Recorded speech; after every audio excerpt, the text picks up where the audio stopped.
some other folk have had their privacy invaded this week by those guardians of the nation's security, the Australian Federal Police, who've been busy raiding the homes of journalists and leakers.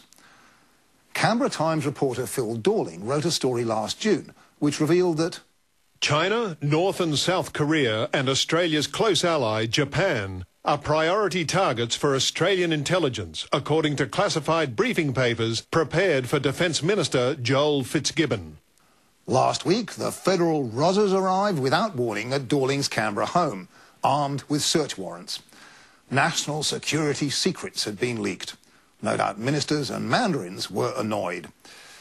The raid certainly annoyed the Canberra Times, its owner Fairfax Media, and Mr Dorling, who declared, "Its intention is to broadcast a very loud message to public servants and people in general to warn them off speaking to the press." I'm sure he's right.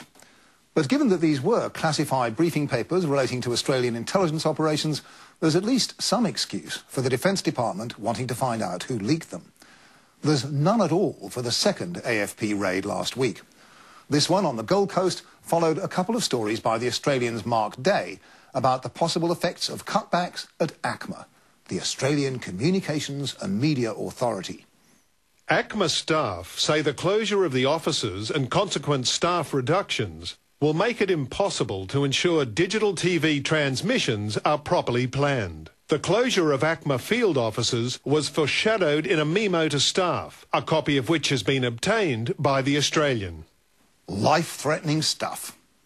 ACMA put out a press release denying the main points of the story next day. But then, last Thursday, 6 of the AFP's finest got involved.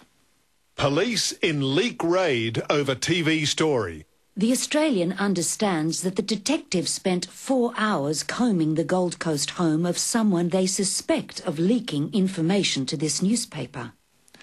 ACMA tells Media Watch that it referred the incident to the Federal Police because the leak was a criminal matter. Section 70 of the Crimes Act also prohibits a Commonwealth officer from publishing or communicating to another person any fact or information which it was their duty not to disclose. We've had this one before this year. Because ACMA is a public authority under the Commonwealth, the law says its employees can be sent to prison for up to 2 years for leaking the most innocuous information. Staff who leak from a private sector organisation, Telstra, for example, can be sacked or even sued. But they certainly don't have the cops turning up at their homes. 4 months ago, the Prime Minister said this. Labor is committed to a culture of greater disclosure and transparency in government.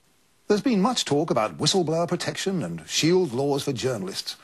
But I suggest a good start would be to repeal Section 70 of the Crimes Act, so that bureaucrats at places like ACMA no longer have the power, or, as they would no doubt claim, the duty, to make Australia feel like Stasi land.